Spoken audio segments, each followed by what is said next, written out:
നമസ്കാരം. ഇന്നത്തെ രാഷ്ട്രീയ കഷായത്തിലേക്ക് സ്വാഗതം. പാലക്കാട്ടെ KPM റീജൻസി ഹോട്ടൽ. ആ പേര് കേൾക്കുമ്പോഴേ ചിലർക്ക് നെഞ്ചിടിപ്പാണ്. പണ്ട് നീലപ്പെട്ടി നോക്കാൻ വന്ന പോലീസ് ഇത്തവണ വന്നത് നീലക്കുറിഞ്ഞു പൂത്തത് കാണാനല്ല, നമ്മുടെ പാലക്കാട് MLA ഒന്ന് കാണാനാണ്. മുമ്പത്തെ 2 കേസുകളിൽ കോടതിയുടെ കവചം ഉണ്ടായിരുന്നത് കൊണ്ട് പോലീസിന് ഒന്ന് തൊടാൻ നോക്കിയപ്പോഴേക്കും രാഹുൽജി കോടതിയിൽ നിന്ന് സ്റ്റേയുമായി വരും. പക്ഷെ ഇത്തവണ കളി അങ്ങ് മാറി. പണ്ട് ഫ്ലാറ്റിൽ നിന്നും മാറി ഹോട്ടലിൽ അഭയം തേടിയതായിരുന്നു. പക്ഷേ നമ്മുടെ രാഹുൽജിക്ക് നല്ല സമയദോഷമുണ്ട്. അതുകൊണ്ട് ഗൂഗിൾ അമ്മച്ചി വഴി തെറ്റിക്കാതെ പോലീസിന് ഗൂഗിൾ മാപ്പ് പത്തനംതിട്ടയിൽ നിന്ന് പാലക്കാട്ടേക്ക് കറക്റ്റായിട്ട് കിട്ടി. അങ്ങനെ ഒടുവിൽ കൈവിലങ്ങുമായി നേരെ പത്തനംതിട്ടയിലേക്ക്. ഇതിനിടയിലാണ് ആ ലോട്ടറി കഥ. അടിച്ച മോളെ,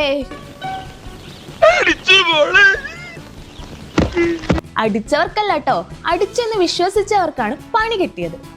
സാധാരണ ലോട്ടറി അടിച്ചാൽ പണം കിട്ടും. പക്ഷെ നമ്മുടെ പാലക്കാട് MLA ലോട്ടറിയിൽ പങ്കെടുത്താൽ പണവും പോവും, സമാധാനവും പോവും.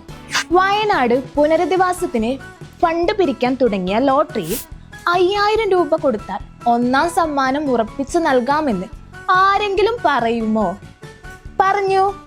നമ്മുടെ രാഹുൽജി പറഞ്ഞു എന്നതാണ് ഇപ്പോഴത്തെ ആരോപണം. MLA ആണോ അതോ ലോട്ടറി ഏജന്റ് ആണോ എന്ന് നാട്ടുകാർക്ക് സംശയം തുടങ്ങിയിട്ടുണ്ട്. വയനാട് ഫണ്ടിലേക്ക് 5000 രൂപ കൊടുത്താൽ 1ാം സമ്മാനം അടിച്ചു തരാമെന്ന് പറഞ്ഞ് യുവതിയെ പറ്റിച്ചത്രേ. MLA സാറേ, ലോട്ടറി അടിക്കാൻ ഭാഗ്യം വേണം, അല്ലാതെ മാജിക് കാണിച്ചാൽ പണി പാളുമെന്ന് അറിയില്ലായിരുന്നോ? ഒരു ഹാട്രിക് നേടിയാണ് നമ്മുടെ രാഹുൽജി ഇരിക്കുന്നത്. ആദ്യത്തെ 2 കേസുകളിൽ ഹൈക്കോടതിയുടെ ആന്റിസെപ്റ്ററി ബെയിൽ എന്ന പടച്ചട്ട ഉണ്ടായിരുന്നു. പക്ഷേ ഇത്തവണ കളിയങ്ങ് മാറി. പുതിയ ഇമെയിൽ പരാതി, പുതിയ കഥകൾ, ആരോപണങ്ങൾ കേട്ടാൽ ഞെട്ടും. ക്രൂരമർദ്ദനം, ഗർഭചിത്രത്തിന് നിർബന്ധിച്ചു, സാമ്പത്തിക ചൂഷണം.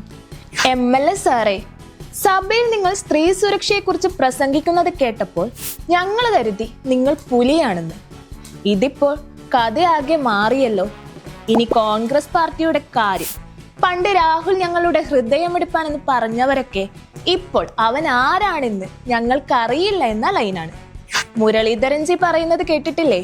ഞങ്ങൾ അവനെ പണ്ടേ പുറത്താക്കിയതാണ്, ഇനി അവൻ എന്ത് കാണിച്ചാലും ഞങ്ങൾക്ക് ഒരു ഉത്തരവാദിത്വവുമില്ല. സ്വന്തം പാർട്ടി കൈ കഴുകിക്കഴിഞ്ഞു, കൈപ്പത്തി ചിഹ്നത്തിൽ ജയിച്ചു. പക്ഷെ ഇപ്പോൾ കൈ കൊടുക്കാൻ പോലും ആരുമില്ല. സ്പീക്കറാണെങ്കിൽ MLA സ്ഥാനം തെറിപ്പിക്കാൻ നിയമോപദേശം തേടുന്നു. ചുരുക്കത്തിൽ പറഞ്ഞാൽ പാലക്കാട്ട് സിംഹം ഇപ്പോൾ മാവേലിക്കരയിലെ ജയിലിലെ VIP ഗസ്റ്റ് ആണ്. ജനുവരി 25 വരെ അവിടെ റെസ്റ്റ് എടുക്കാം. രാഷ്ട്രീയം അങ്ങനെയാണ്. ഇന്ന് പീഠത്തിലിരിക്കുന്നവൻ നാളെ കമ്പി എണ്ണേണ്ടി വരും.